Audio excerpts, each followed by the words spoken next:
Good morning everyone. आज हम पढ़ेंगे, रिवीजन करेंगे भाषा, व्याकरण और लिपि। ठीक है,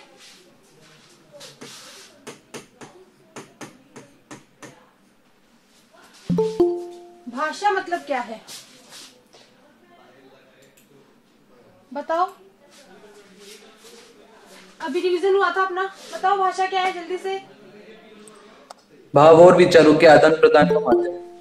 हाँ बिल्कुल सही, भावों और विचारों के आदान प्रदान का माध्यम भाषा कहलाती है। और दूसरा है कि जो भाषा शब्द की उत्पत्ति,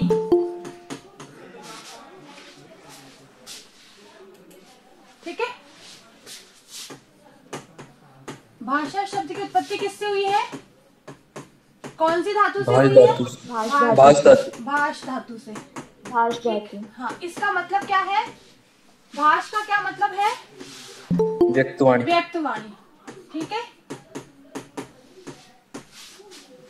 व्यक्तवाणी मतलब जिस वाणी को व्यक्त किया जाए, बोला जाए, प्रकट किया जाए, ठीक है।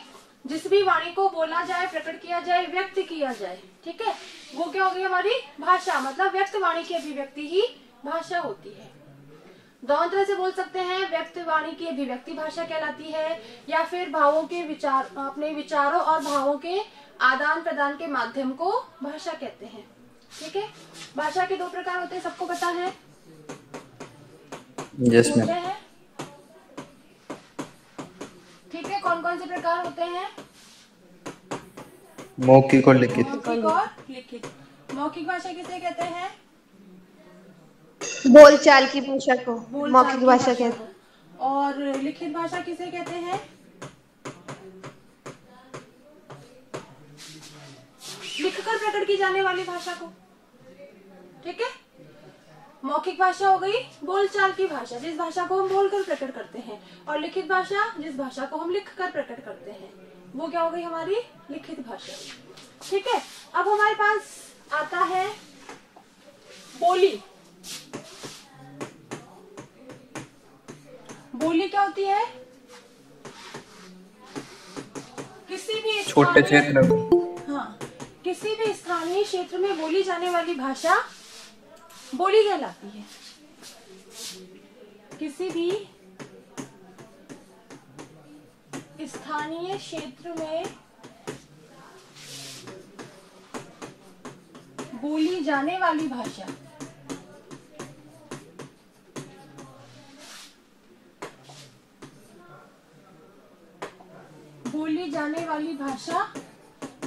बोली कहलाती है। ठीक है, क्लियर सबके? Yes ma'am. Yes ma'am. भाषा हो गई, भाषा के प्रकार हो गए, बोली हो गई। ठीक है, अब हमारे पास क्या आएगा, भाषा की इकाइयां।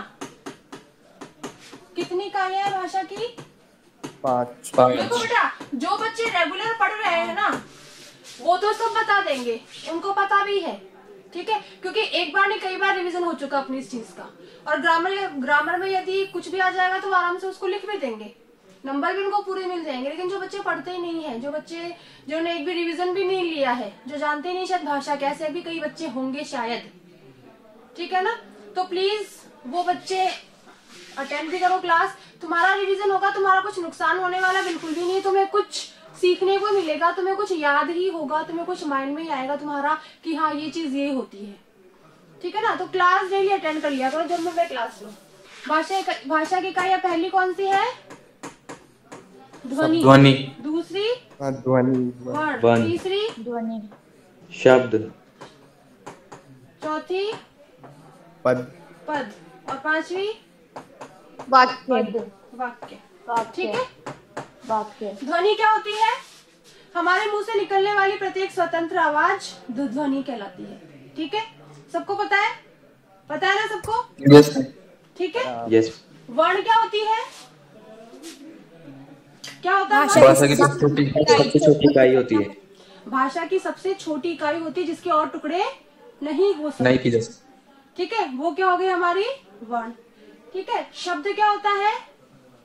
वर्णों का सार्थक समूह। वर्णों का सार्थक समूह। वो क्या हो जाएगा हमारा शब्द। वर्णों का सार्थक समूह शब्द कहलाता है। बिल्कुल। पद क्या होता है? विभक्ति युक्त शब्द को पद कहते हैं। विभक्ति युक्त शब्द को पद कहते हैं। Very good. वाक्य क्या होता है? मैम विभक्तियां कौन सी होती है मैम? विभक्तियां वाक्य में जो भी कारक चिन्ह आते हैं, वाक्य में जो भी कारक चिन्ह आते हैं, ठीक है। जैसे मान लो मैंने लिखा रमेश ने कलम से, ठीक है, पत्र लिखा, पत्र लिखा। यहाँ पर ये कारक चिन्ह है, ये कारक चिन्ह है, ये क्या हो गई? विभक्तियां हो गई, ठीक है। तो जिन शब्दों के आगे विभक्तियां हो रही है वो शब्द क्या हो गया? वाक्य हो गया, वो सॉरी पद हो गया। दूसरी परिभाषा मैंने क्या बताई थी? जब शब्द को वाक्य में लिखने की योग्यता प्रदान की जाती है तो वो पद बन जाता है।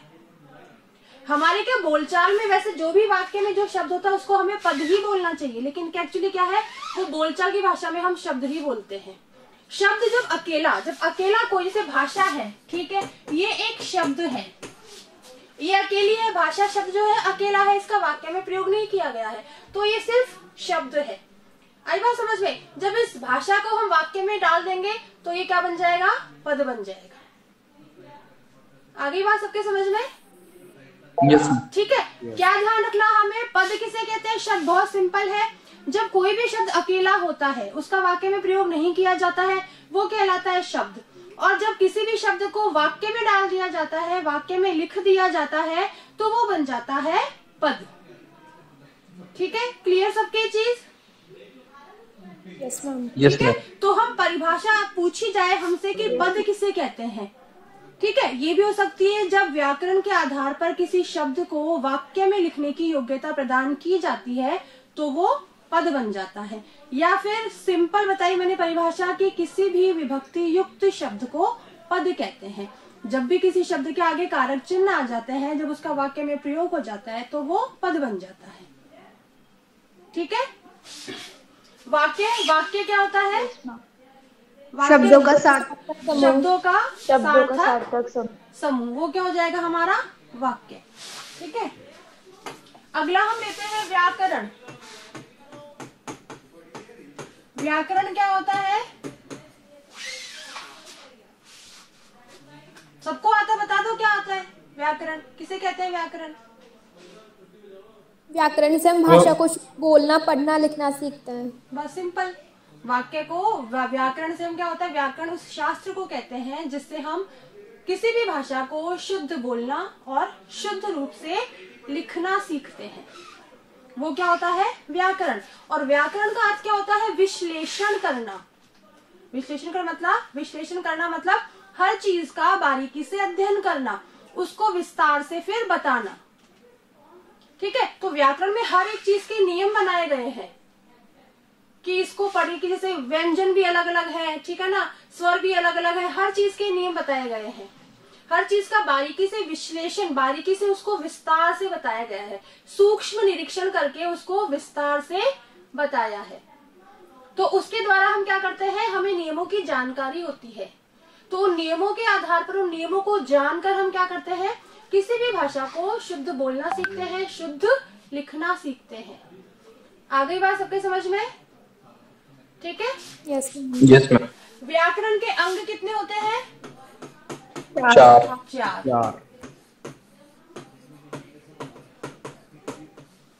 कौन कौन से होते हैं? वर्ण विचार। पहला होता है वर्ण विचार, दूसरा होता है शब्द विचार, तीसरा होता है कौन सा? पद विचार। हाँ? पद विचार। पद विचार। और चौथा कौन सा होता है? वाक्य विचार। वाक्य विचार। वाक्य। क्लियर सबके? व्याकरण कितने अंक हो गए? 4। वर्ण विचार में क्या करते हैं हम? बताओ जल्दी से। वर्ण विचार में किसका अध्ययन किया जाता है? उनके आकारों का, उच्चारण का, आकार, उनके निर्माण प्रक्रिया होती है। बिल्कुल। उनका आकार का, उनका उच्चारण का, उनके भेदों का। ठीक है। ठीक है, ये हमारा वर्ण। शब्द विचार में क्या होता है?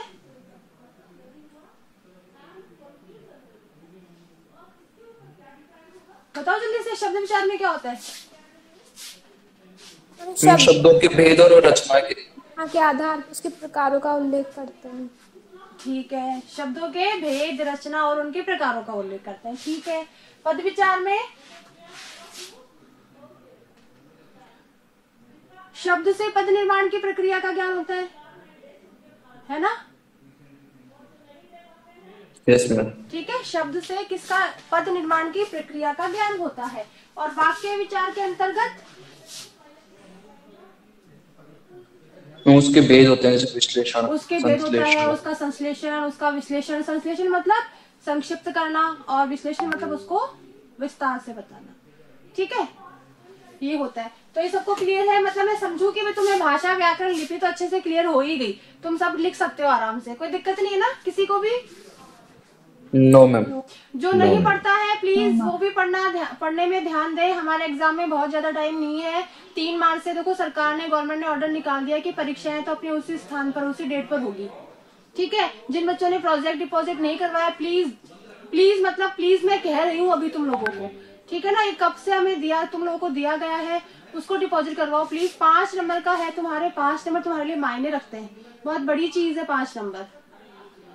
जिन्होंने नहीं करवाया है वो करवा दो, आके स्कूल में करवा दो, क्योंकि वो फिर क्या होंगे, सबमिट भी होने हैं, मैडम उन पे साइन भी करेगी और उनके बिना तुम्हें एडमिट कार्ड, परमिशन लेटर नहीं मिलेगा। जो उन्होंने डिपॉजिट नहीं करवाया तुम्हारे फ्रेंड्स है तो प्लीज उनको बोल देना। ठीक है, अब होती है अपने पास क्या है, लिपि। लिपि किसे कहते हैं? लिखित ध्वनि संकेत चिन्हों। लिखित ध्वनि संकेत चिन्हों को क्या कहते हैं? लिपि। हिंदी की कौन सी लिपि है? देवनागरी। देवनागरी। पंजाबी की?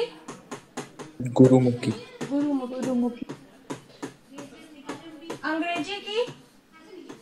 रोमन। और उर्दू की? फारसी। और देवनागरी और भी कौन कौन सी भाषाओं की है? संस्कृत की भी देवनागरी है, हिंदी, नेपाली और मराठी। ठीक है, इन सब की लिपि क्या है? देवनागरी। ठीक है, फिर मैंने बताया था कि हमें देवनागरी लिपि की 5 विशेषताएं याद करनी है। सबको याद है? Yes ma'am. Yes ma'am. ठीक है, पहली सुनाओ। बाईं से दाईं ओर सबसे पहले बाईं से दाईं ओर लिखी जाती है। दूसरी उच्चारण के अनुरूप। उच्चारण के अनुरूप लिखी जाती है। तीसरी शिरोरेखा का प्रयोग। शिरोरेखा का प्रयोग होता है। चौथी वर्णों की स्पष्टता भी होती ठीक है, है। वर्णों की स्पष्टता है। और पांचवी रोमन लिपि की अपेक्षा कम स्थान देते हैं। ठीक है, ये हमारी 5वीं लिपि की परिभाषा है, सबको याद है? जिसको नहीं याद है कॉपी में लिखवाई हुई है उसको आप याद कर लेंगे। ठीक है, ये अपना भाषा व्याकरण लिपि का चैप्टर है जो कि खत्म हो गया। कल थोड़े से क्वेश्चंस पूछेंगे, नेक्स्ट चैप्टर लेंगे एक बार। ठीक है, बाय बेटा। Okay bye everyone. स्कूल नहीं आना है, हमारी ऑनलाइन क्लासेस ही चलेगी। फिर मैम एग्जाम ऑफलाइन होगा ऑनलाइन होगा? जहाँ तक ऑफलाइन ही होगा, 30 के बाद ही होगा, है ना? ठीक है, फिर मैम ये एग्जाम कैंसिल है? कौन से एग्जाम कैंसिल है? मैम फरवरी में होंगे ना? फरवरी में, शायद फरवरी में होंगे तुम्हारे एग्जाम। फरवरी मैम राजकुमार में तो फरवरी में बताइए। फरवरी में होंगे। और तुम लोग है ना, जिन जिनके वैक्सीन लग रही है सारे बच्चे वैक्सीनेट हो जाओ। 12th वाले बच्चे सारे कोशिश करो कि जल्दी से जल्दी अपने डोज लगवाओ फटाफट से। लगवा रहे होगे तुम लोग? मैम लगवा ली। मैम लगवानी है क्या? तीसरी भी लगवानी है मैम? तीसरी तुम तो 2 तो लगवा लो। तीसरी 2 तो लगवाए मैम, 6 महीने हो गए। ठीक है, 2 लगवा ली, बहुत अच्छी बात है। बाकी फिर क्या करेंगे, जो कि वैक्सीनेटेड स्टूडेंट्स है ना उनको तो स्कूल में बुला लेंगे, उसके लिए तो कोई मनाही भी नहीं है ऐसा। तो जो नहीं लगवा रहे वो लगवा लो। ठीक है, बाय बेटा। Okay ma'am, bye ma'am. Okay bye. Result बता दो मैम। विकास पूछ रहा है। कॉपियां चेक हो रही है, एक्चुअली चेक हो रही है कॉपियां। चेक करने का टाइम नहीं मिल पा रहा है, मैं चेक कर रही हूँ। दूसरे काम आ रहा है अभी बीच में, है ना? ठीक है, चलिए बच्चों लेफ्ट हो जाओ।